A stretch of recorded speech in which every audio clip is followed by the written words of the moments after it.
Hello my fellow hammerheads and welcome to another video. This week I want to talk about artificial scarcity.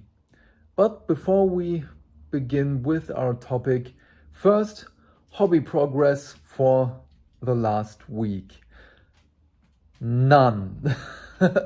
Because until the end of the month we're still, of course, busy with the move. Yesterday I wanted to record this video, but I sold our kitchen and we're just so glad that it's gone. Well, not gone, but they will take it on Monday.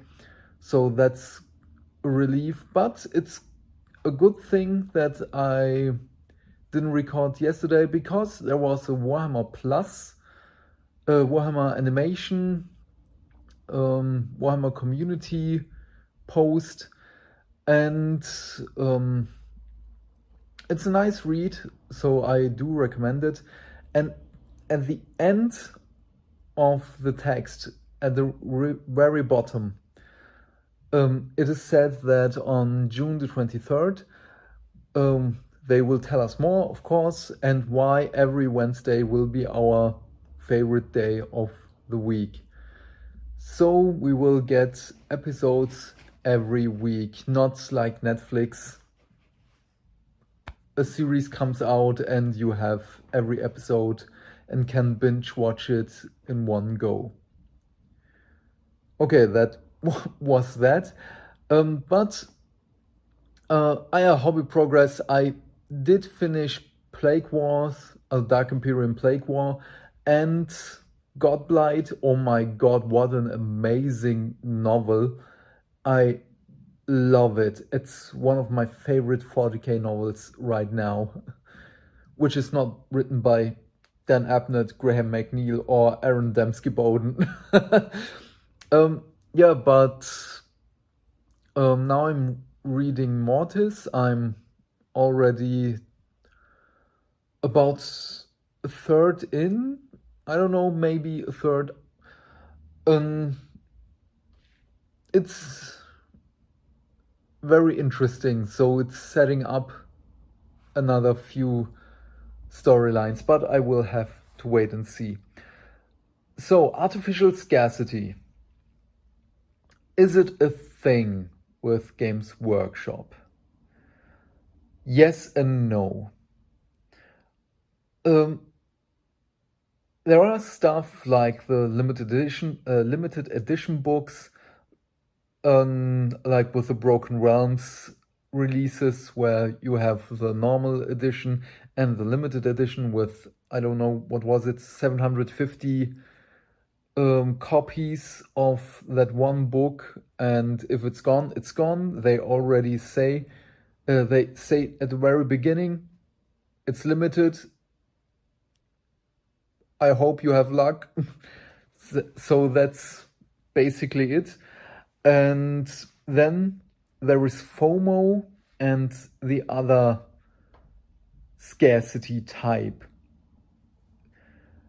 Before I delve deeper into it, the Broken Realms books and the Black Library novels, like the special edition Siege of Terror books or Godblight, or last week Gasgul book, these are not artificial scarcity. They do say it is limited. It is a scarce item? I don't know. Doesn't matter. You know what I mean. This is real scarcity. Of course, they can print more, yes, but I do understand from a business point why they are limiting this. It's like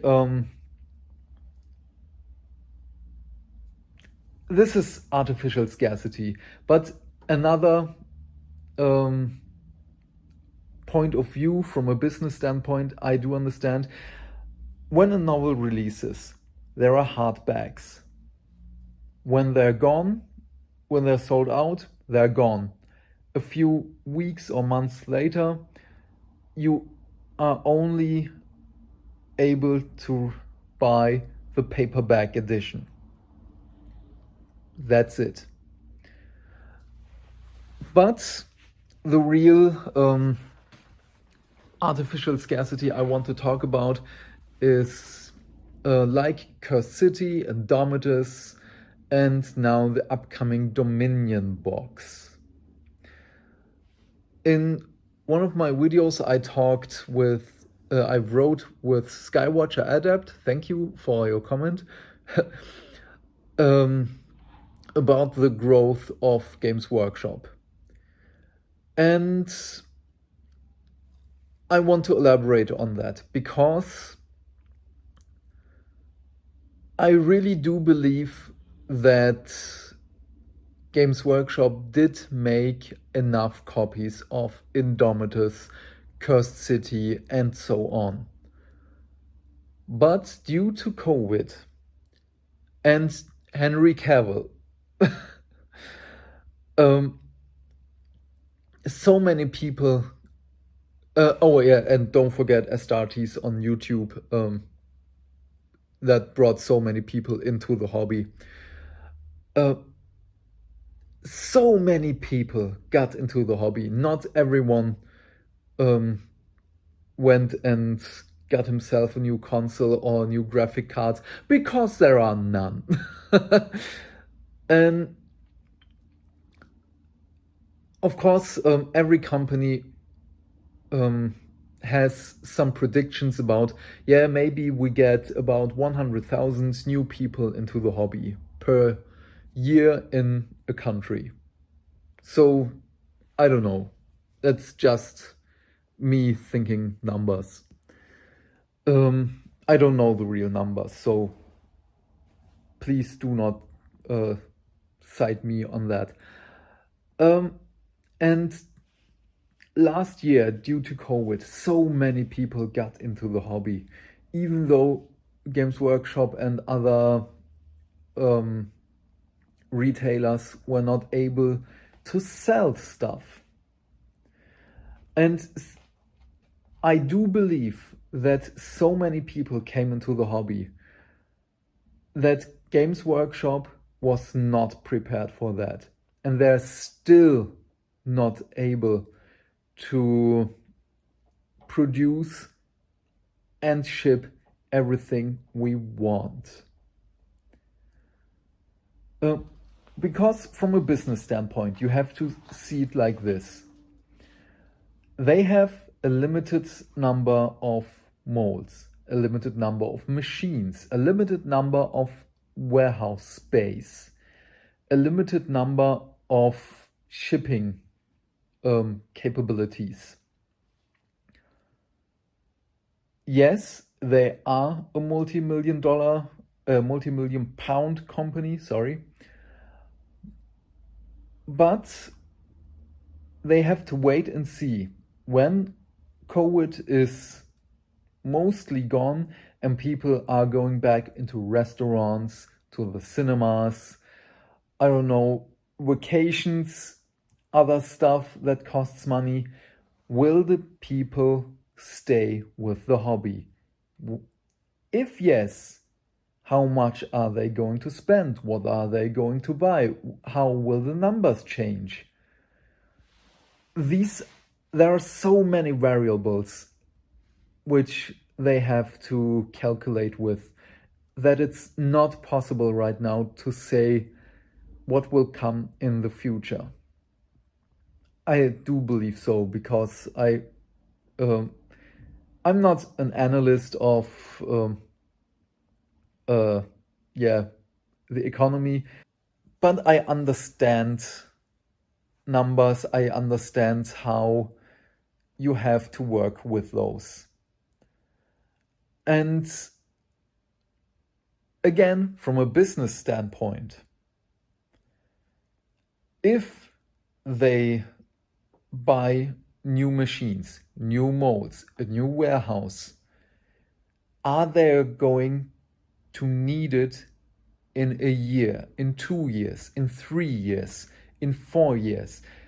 You might say yes. Your closest friends might say yes. But there are other people who might say, nah, it was fun for a year, for 2 years, but now I can go back to the cinemas. Maybe in 5 years someone will get his hand on a PS5 and wants to play every game for which was released in 5 years. There are so many possibilities, and that's why I said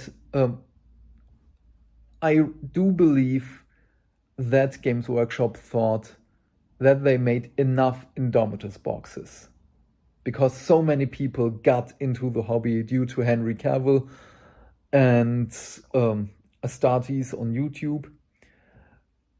And so many people were excited for Cursed City. Don't get me started with communication, because it was not great. But I do believe that they have their reasons. Not the right ones, yes, but reasons. And with Dominion. No, let me say, the Kragnos book, 2 weeks ago.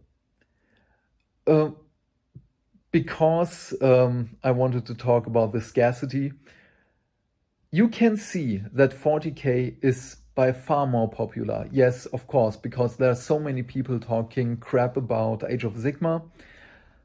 But if you're following the pre-orders up until the next week, here is a screenshot from Saturday the 5th, which I made as the new pre-orders went up. And only 2 things were out. They were gone. And it was not the Kragnos book.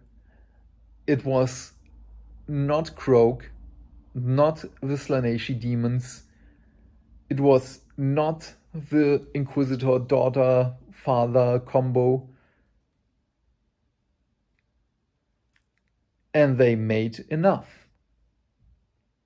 It is just, what are people expecting? And what are they going to buy?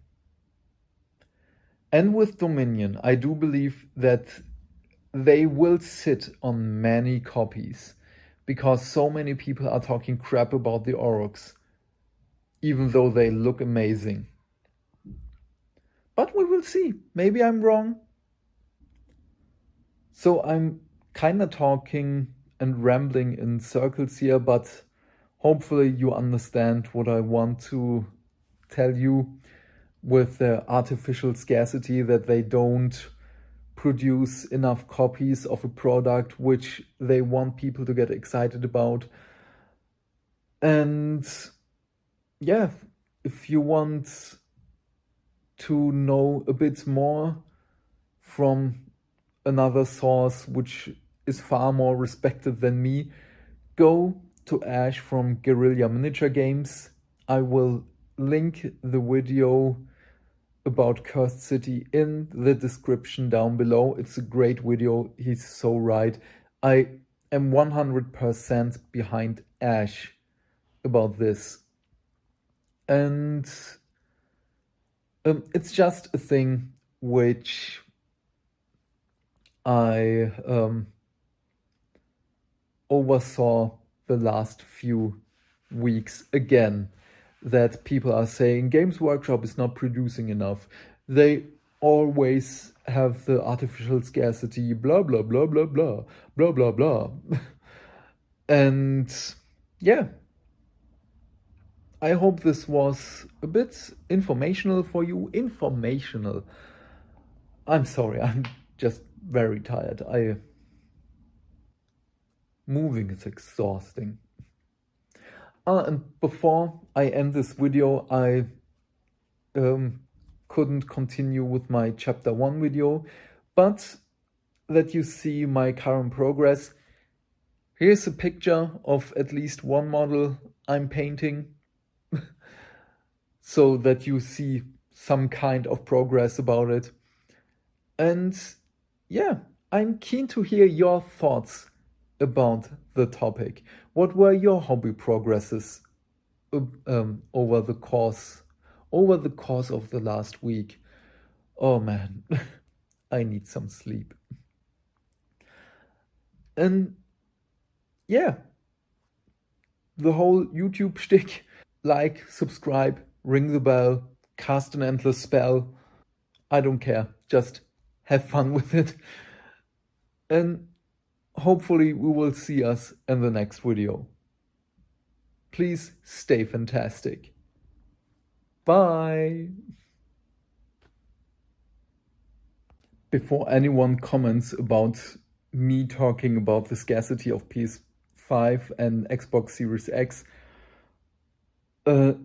I know there's a chip scarcity. I know that. It was just an example. I wanted to make fun of it. Please do not burn me at the stake.